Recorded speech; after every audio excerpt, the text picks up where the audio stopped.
जया एकादशी।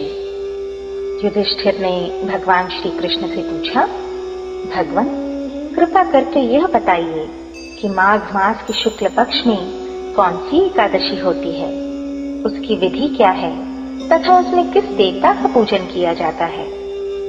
भगवान श्री कृष्ण बोले, राजेंद्र, माघ मास के शुक्ल पक्ष में जो एकादशी होती है उसका नाम जया है।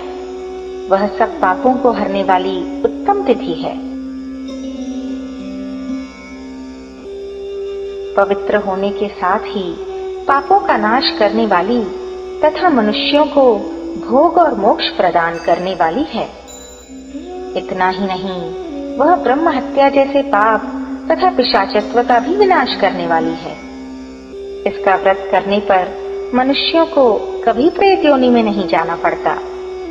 इसलिए राजन, प्रयत्न पूर्वक जया नाम की एकादशी का व्रत करना चाहिए। एक समय की बात है, स्वर्गलोक में देवराज इंद्र राज्य करते थे। देवगण पारिजात वृक्षों से युक्त नंदन वन में अप्सराओं के साथ विहार कर रहे थे। 50 करोड़ गंधर्वों के नायक देवराज इंद्र ने स्वेच्छानुसार वन में विहार करते हुए बड़े हर्ष के साथ नृत्य का आयोजन किया। गंधर्व उसमें गान कर रहे थे, जिसमें पुष्पदंत, चित्रसेन तथा उसका पुत्र ये 3 प्रधान थे। चित्रसेन की स्त्री का नाम मालिनी था। मालिनी से एक कन्या उत्पन्न हुई थी जो पुष्पवंती के नाम से विख्यात थी। पुष्पदंत गंधर्व को एक पुत्र था जिसको लोग माल्यवान कहते थे। माल्यवान पुष्पवंती के रूप पर अत्यंत मोहित था। ये दोनों भी इंद्र के संतोषार्थ नृत्य करने के लिए आए थे। इन दोनों का गान हो रहा था। इनके साथ अप्सराएं भी थीं। परस्पर अनुराग के कारण ये दोनों मोह के वशीभूत हो गए। चित्त में भ्रांति आ गई, इसीलिए वे शुद्ध गान न गा सके। कभी ताल भंग हो जाता था तो कभी गीत बंद हो जाता था। इंद्र ने इस प्रमाद पर विचार किया और इसे अपना अपमान समझकर वे कुपित हो गए। अतः इन दोनों को शाप देते हुए बोले, ओ मूर्खों, तुम दोनों को धिक्कार है। तुम लोग पतित और मेरी आज्ञा भंग करने वाले हो। अतः पति पत्नी के रूप में रहते हुए पिशाच हो जाओ। इंद्र के इस प्रकार शाप देने पर इन दोनों के मन में बड़ा दुख हुआ। वे हिमालय पर्वत पर चले गए और पिशाच योनि को पाकर भयंकर दुख भोगने लगे। शारीरिक पातक से उत्पन्न ताप से पीड़ित होकर दोनों ही पर्वत की कंदराओं में विचरते रहते थे। एक दिन पिशाच ने अपनी पत्नी पिशाची से कहा, हमने कौन सा पाप किया है जिससे यह पिशाच योनि प्राप्त हुई है। नरक का कष्ट अत्यंत भयंकर है तथा पिशाच योनि भी बहुत दुख देने वाली है। अतः पूर्ण प्रयत्न करके पाप से बचना चाहिए। इस प्रकार चिंता मग्न होकर वे दोनों दुख के कारण सूखते जा रहे थे। दैव योग से उन्हें माघ मास के शुक्ल पक्ष की एकादशी की तिथि प्राप्त हो गई। जया नाम से विख्यात वह तिथि सब तिथियों में उत्तम है।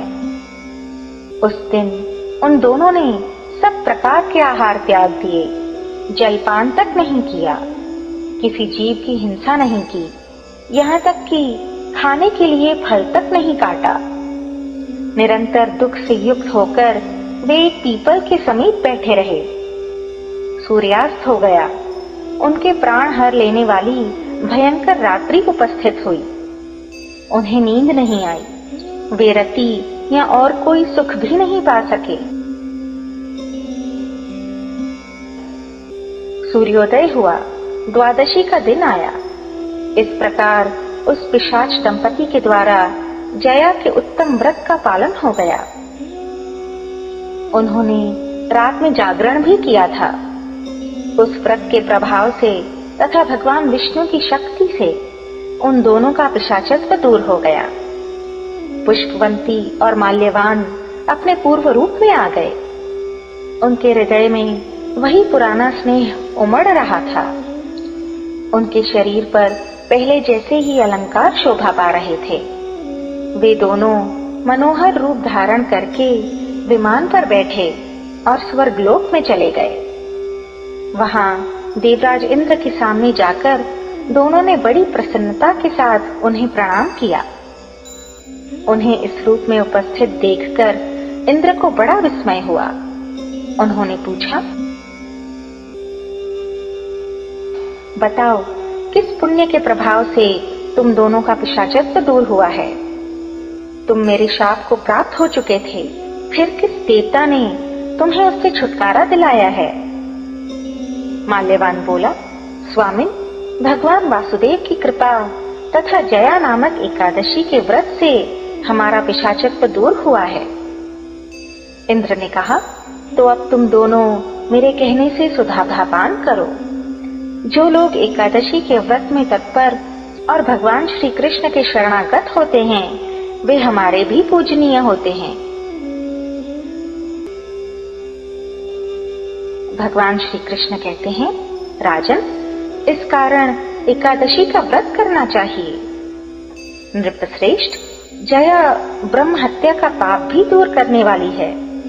जिसने जया का व्रत किया है, उसने सब प्रकार के दान दे दिए और संपूर्ण यज्ञों का अनुष्ठान कर लिया। इस महात्म्य के पढ़ने और सुनने से अग्निष्टोम यज्ञ का फल मिलता है। हरि ओम।